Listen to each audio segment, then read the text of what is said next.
The energy in India's startup scene right now, it's really something. You can almost feel it. Yeah, it feels like things are moving incredibly fast.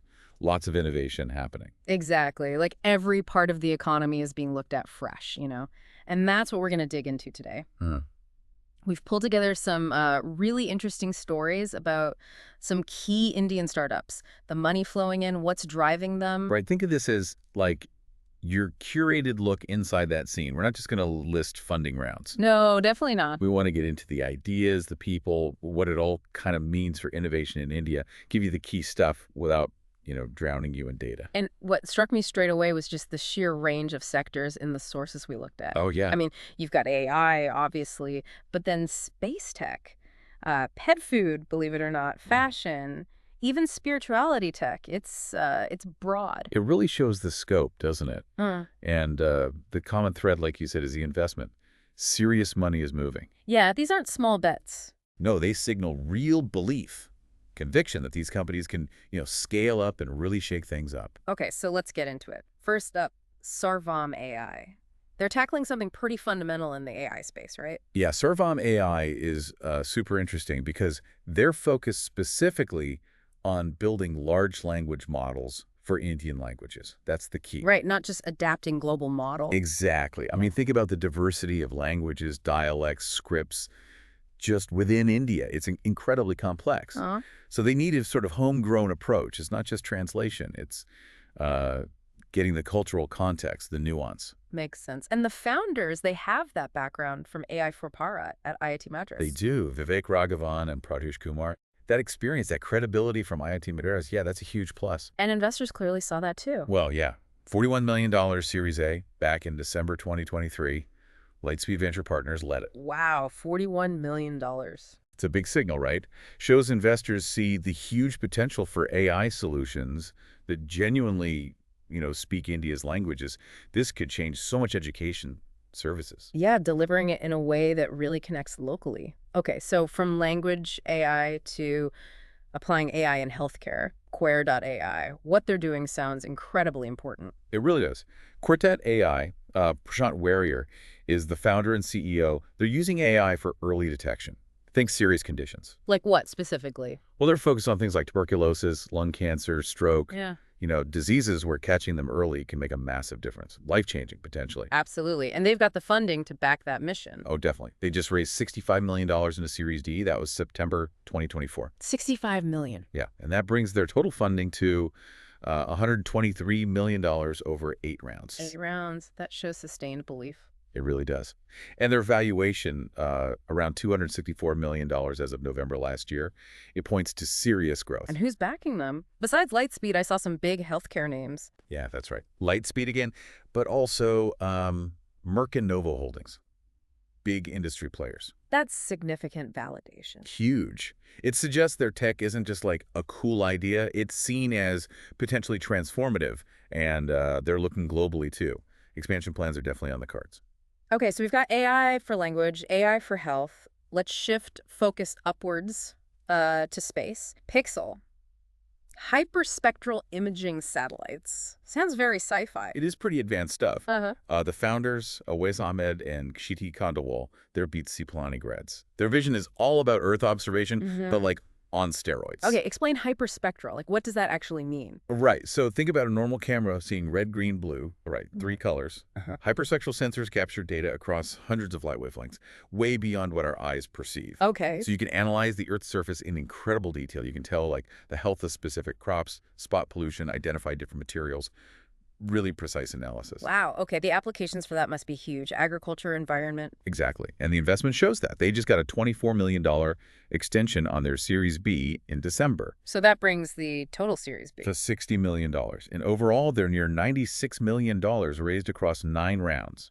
Consistent funding. And who's involved there? I saw Google mentioned. Yeah, Google is in there, along with Gladebrook Capital, M&G Catalyst, and yes, Lightspeed pops up again. They're certainly active. It shows how widely applicable this tech is seen to be. It's not just niche, it's potentially core infrastructure for understanding our planet better. Staying with space, but moving from observing to actually getting there. Skyroot Aerospace. Building rockets, that's ambitious. Massively ambitious. Yeah. Pawan Kumar Chandana and Maghavar Dhaka, they're really pioneering India's private space launch capability with their Vikram rockets. Rocket science is, well, famously expensive. Oh, yeah, just a bit. It's very capital intensive. Their latest funding, Series C, in October 2023, was about $2.3 billion, which is roughly $27.5 million US, led by Temasek Holdings. Temasek, okay, that's serious backing for a complex industry. Definitely. And it shows confidence they can provide, reliable, cost-effective ways to get satellites into orbit. And it's not just launches, right? They want to build large-scale manufacturing. Yeah, that's the bigger picture. It signals they want India to be like a major hub, not just launching stuff, but building the hardware, the infrastructure for the commercial space age. That's crucial for long-term growth. Okay, let's pivot completely from space back down to Earth and something, well, seemingly more everyday. Drools. Pet food. Hey, yeah, seems straightforward, but their story's kind of wild. Right. What's going on there? So Drools, led by founder and CEO Dr. Shashank Sinha, they've really ridden the wave of people spending more on their pets in India. Premium pet care is booming. Clearly. Didn't Nestle just get involved? Yes, exactly. Yeah. Nestle SA took a minority stake, I think it was May this year, and that deal made Drools a unicorn. $1 billion valuation. $1 billion. For pet food, that's incredible. It is. And just back in June 2023, they raised $60 million from El Caterton at a $600 million valuation. So rapid value increase there. What's the secret sauce, you think? Well, probably a mix of things. Maybe products tailored specifically for the Indian market, good manufacturing, strong distribution, getting the basics right, but scaling fast. It shows even established sectors can be disrupted. Okay, from happy pets to instant fashion gratification. Slick Club.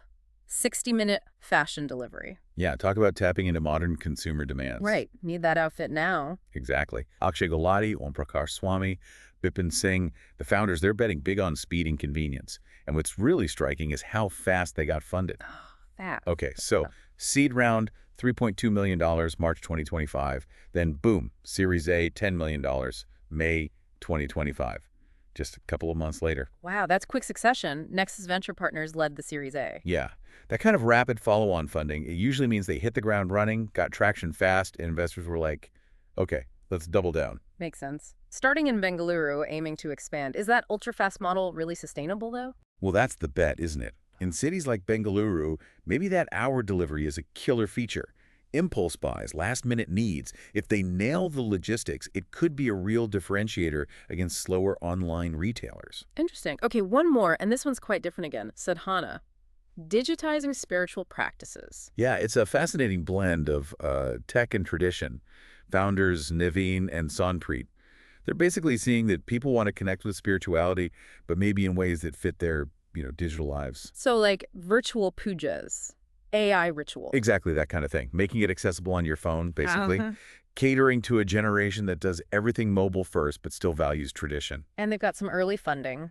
Yeah, a seed round, about $733,000 back in September 2024. India Quotient, Equanimity Investments, 100X VC were involved. Total funding around $1 million so far. So it's early stage, but it suggests there's a market, right? People are open to this. It seems so. It suggests people want that convenience, that accessibility, even for spiritual practice. Maybe it reaches people who wouldn't normally participate in traditional ways because of time or location. It definitely makes you think about how tech is changing, well, everything. So looking across this whole spectrum, AI, space, pets, fashion, spirituality, what are the big takeaways? What connects these dots? Well, a few things really jump out, I think. First, just the sheer variety of innovation. It's not just one or two hot sectors. It's happening everywhere. Second, the money. The level of investment, consistently high across different stages, shows real global confidence in Indian startups. Right, it's not just local hype. No. And third, each one is really focused on solving a specific problem or grabbing a specific opportunity, whether it's uniquely Indian or has global potential. They're very targeted. And you can't help but notice some investor names popping up repeatedly. Lightspeed Venture Partners, for instance. Absolutely. Their fingerprints are on several of these deals. It shows how active and influential firms like Lightspeed and Nexus 2 with Slick Club are in shaping this ecosystem. They bring more than just cash. Right, the expertise, the network. Exactly. And look at the founders, too. You've got people from top institutions like IIT Madras beats Mhm. Pilani, but also experienced entrepreneurs. It's a deep talent pool. And we saw the whole life cycle, didn't we? From seed rounds like Satana's right up to Drool's hitting unicorn status. Yeah, it's a great snapshot of that whole journey. So for you listening, what we've tried to do is give you that concentrated look at the trends, the Yeah. momentum, connecting these individual stories to see the bigger picture of innovation in India. It definitely paints a picture of dynamism, of a real promise. It makes you wonder, though, considering all these different problems being tackled, Right. what else is out there? What other areas are just waiting for that next big idea in India or even beyond? That is the question, isn't it? What's next? Always something interesting to think about. Absolutely. Well, thanks for unpacking all that with us. Really fascinating stuff. My pleasure. Good discussion. Until the next deep dive.